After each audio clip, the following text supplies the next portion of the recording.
Lucy Westenra is a character in the 1897 novel Dracula by Bram Stoker.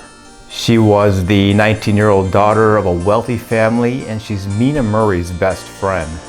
Mina was the main female character who Dracula pursued.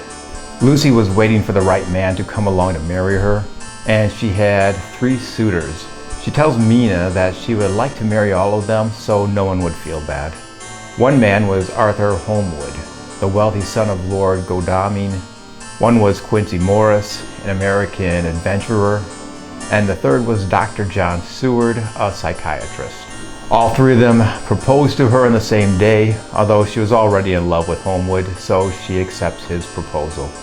But before getting the chance to marry him, Lucy comes to the attention of Count Dracula, who has just arrived from Transylvania. Some think that he's drawn to her because he wants to start a new collection of brides. At one point when Mina and Lucy are alone together, Lucy is hypnotized by Dracula. And when Mina notices that she seems to have drifted off, she unknowingly breaks the spell by kissing her. However, Dracula begins paying Lucy late-night visits. Lucy sleepwalks and is drawn outside where he drinks her blood. As Lucy continues to get sicker and appears to be dying, Seward summons Dr. Van Helsing from the Netherlands, who is able to deduce that a vampire has been feeding on her. Helsing attempts to stop Dracula by covering the house entryway with garlic, but is unsuccessful when Lucy's mother, not knowing the effects that garlic has against vampires, removes it. As a side note, many cultures have believed in the extraordinary powers of garlic. From ancient Egypt to Romania, garlic has been used as an insect repellent, an antibiotic, and as protection against other preternatural evils. So while Van Helsing and Seward are absent, a large wolf that is either Dracula or a wolf controlled by him attacks Lucy and her mother, resulting in the death of the mother. And Lucy is close to death when Van Helsing, Seward, Holmwood, and Quincy visit her the next morning. As Lucy grows weaker and sicker, Seward realizes she must be losing blood, although he doesn't know how.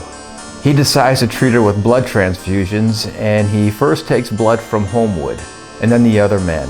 But the effects of the transfusions all wear out quickly. At one point, Van Helsing places a communion wafer on her forehead, which burns her, leaving a scar. This suggests that she has already begun to be corrupted. In her final moments, her vampiric side emerges as she tries to bite Holmwood. But Lucy regains her human senses and before dying asks Van Helsing to protect her fiancé. Before Lucy's funeral, Van Helsing covers her coffin and body with garlic and places a crucifix in her mouth. He tells Seward that after the funeral, they must cut off Lucy's head and take out her heart. The next day, however, Van Helsing discovers that someone has removed the cross from Lucy's body. A week after her burial, Lucy rises from the grave as a vampire and starts attacking children. When the scared children tell adults about what was happening to them, they say that a bloofer lady lures them with the promise of riches and games. And after they return home, they have bite marks and have become emaciated and weak and wish to return to this bloofer lady, which confuses and terrifies the adults as they wonder what this bloofer lady is. Van Helsing surmises that these children are trying to say the word beautiful, not bloofer, but had trouble with the big word. And he deduced that this beautiful lady was Lucy, who has returned as a vampire because of the bite marks on the children's necks, along with the timing of her death and the start of the attacks. Upon realizing this, Van Helsing convinces the 3 horrified men who ask for Lucy's hand in marriage to help him kill the vampire Lucy. After hesitation, they agree, but first they want proof that she's actually a vampire.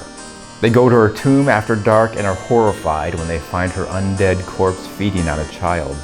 Seward describes the vampire as Lucy Westenra, but yet how changed. The sweetness was turned to adamantine, heartless cruelty, and the purity to voluptuous wantonness.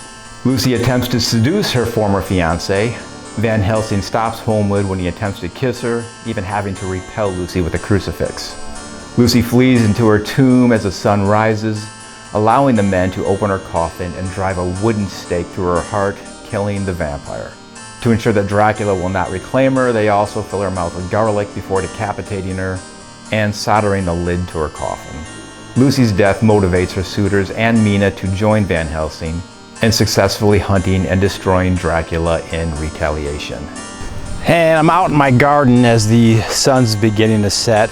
It's about an acre in size, and I have a bunch of fruit trees and berry bushes and all that other stuff. I decorate this whole thing in a horror theme.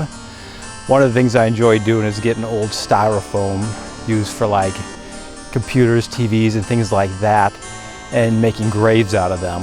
I'm not sure where I got the styrofoam from for this grave. It was kind of cool looking. I don't know what was packed in it. I put a vampire head on it and gave it a couple of coats of Drylock. And this is my grave to commemorate the seductive yet wicked Lucy Westenra. Good night.